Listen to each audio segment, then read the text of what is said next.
Everyone, welcome to public world. ये सारा ढेरा देख के आपको लग रहा होगा कि आरती आज क्या दिखा रही है, बट ये सारी चीज़ें वो है जो केदारकंठा ट्रैक कंप्लीट करने के लिए आपको रिक्वायर्ड है।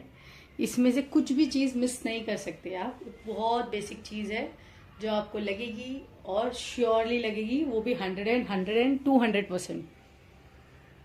बेसिक से स्टार्ट करते हैं। पहले हमें लगेगी 3 टी शर्ट ट्रैक कंप्लीट करने के लिए सक्सेसफुली। हुडी आप 2 रख सकते हो, और अगर आपको बार बार चेंज करने का इंटरेस्ट नहीं है तो आप एक भी रख सकते हो अपने साथ। ट्रैक पैंट कोशिश करिए आप 2 कैरी कर रहे हो। एक सांकरी से जुड़ा तालाब से बेस कैंप, और बेस कैंप से केदारकंठा पिक जाने के लिए आपको सेकेंड वन लगेगी, क्योंकि बहुत गंदी हो जाती है ट्रैक पैंट अपनी। आपको एक पैर थर्मल का लेना है, टी शर्ट विद ट्राउज़र। वो आपको ट्रैकिंग के टाइम पे तो नहीं लगेगी, बट रात को सोने के लिए टेंट में ज़रूर लगेगी। तो के ग्लव्स वुलन के रहेंगे तो बेटर है, ठंडी थोड़ी कम लगेगी। मैंने अपने साथ स्नो ग्लव्स भी कलेक्ट किए थे। अगर स्नो ज़्यादा हुई, बर्फ़ ज़्यादा हुई, अगर आपका खेलने की इच्छा हो तो स्नो ग्लव्स रहेगा तो आप ज़्यादातर उसके साथ खेल सकते हो। सबसे बेस्ट थिंग और रिक्वायर्ड थिंग जो आपको कैरी करना है वो है टोपी और गले का स्कार्फ। अभी मेरा ये राउंड अप वाला स्कार्फ है, तो जो डायरेक्ट गले में बैठ जाता है मेरे, तो ये मुझे अलग से स्कार्फ कैरी करने की ज़रूरत नहीं। It's wonderful to go ahead with.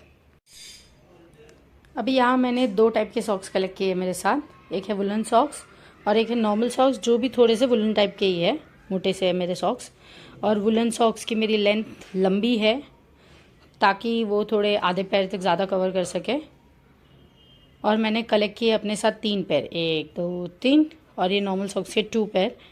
ये यूजुअली आपको एवरीडे ट्रैक में चेंज करना कंपलसरी है, और आप टेंट में जाओगे तब आप नॉर्मल सॉक्स पहन के आप बैठ सकते हो, क्योंकि नॉर्मल ट्रैकिंग शूज़ वाले सॉक्स टेंट में अलाउड नहीं है। तो ये सॉक्स रहेंगे तो ज़्यादा बेटर होगा। एक्स्ट्रा सॉक्स ज़रूर कैरी करिए अपने साथ।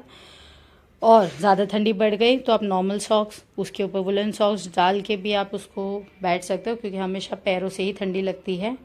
तो सॉक्स के साथ कोई चीटिंग मत करिए। Please collect socks properly with you.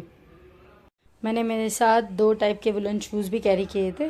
वो 2 टाइप नहीं है, यूजुअली वहाँ इतनी ठंड होती है कि रातों को दोनों ही यूज़ होता है। तो what I use to do, I use to take my normal socks woollen वाला, उसके ऊपर I use to wear this, उसके ऊपर then I use to wear this.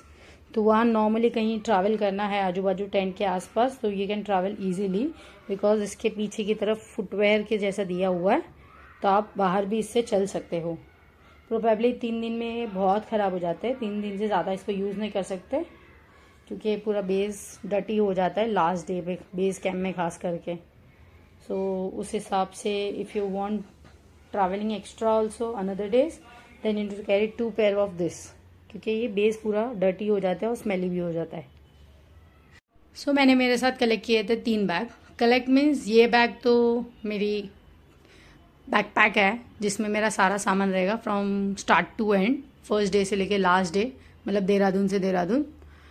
ये बैग यूजुअली यूज़ होती है केदारकंठा बेस कैंप से लेके केदारकंठा पिक के लिए। तो इसमें हम हमारी बेसिक चीज़ें कलेक्ट कर सकते हैं हमारे साथ, जो है पानी की बॉटल, पोंचो, फिर आपकी टॉर्च हेडलाइट आफ्टर लाइट होने के बाद रखने के लिए, फिर आपका बेसिक नाश्ता और टिश्यू पेपर। उसके अलावा आपको कुछ और चीज़ें भी रखनी है तो आप रख सकते हो, वुलन कैप एंड ऑल। अगर गर्मी हो गई तो आप निकाल के डाल सकते हो बैग में। तो ये उसके लिए रिक्वायरमेंट है, ताकि आपको हैवी ना पड़े, क्योंकि ऊपर 4.5 किलोमीटर चढ़ना है बेस कैंप से पिक के लिए। और ये बैग वेस्ट बैग यूज़ होती है from you can say Sankri base से लेके जुड़ा का तालाब से लेके केदारकंठा बेस के लिए। तो ये तीनों बैग की आवश्यकता पड़ेगी और ज़रूर पड़ेगी, तो प्लीज़ ये अपने साथ कैरी करिएगा। सो हमें कलेक्ट करने अपने साथ टिश्यू पेपर का रोल कलेक्ट करिए, और पावर बैंक 20,000 mAh की कलेक्ट करिए अपने साथ, क्योंकि वहाँ पे बैटरी इलेक्ट्रिसिटी कहीं अवेलेबल नहीं है। बेस कैंप से top peak and top peak से बेस कैंप कहीं पे भी आपको इलेक्ट्रिसिटी सप्लाई नहीं मिलेगा। तो जो है आपका पावर बैंक ही आपका करता धरता है। और टिश्यू पेपर आपको सारी चीज़ों में यूज़ होगा स्टार्ट टू एंड, तो प्लीज़ कलेक्ट करिए, या तो वहाँ पे आपको ख़रीद भी सकते हो।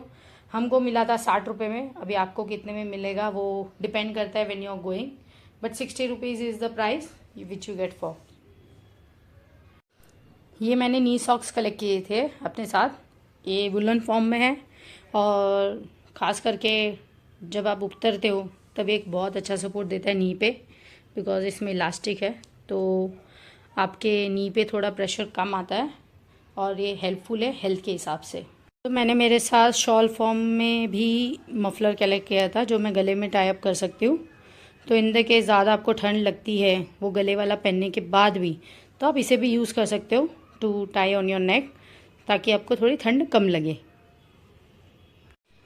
अब ये है पोंचो। पोंचो मीन्स पतला वाला रेनकोट, जिसकी weight nearby I think so कुछ ग्राम में होगी। ये यूजुअली यूज़ होता है बेस कैंप से केदारकंधा पिक पहुंचने के लिए, क्योंकि वहाँ पे क्लाइमेट का कोई भरोसा नहीं होता है, तो वहाँ पे कभी भी बारिश हो सकती है और विंड को कंट्रोल करने के लिए भी यूज़ किया जाता है इसको।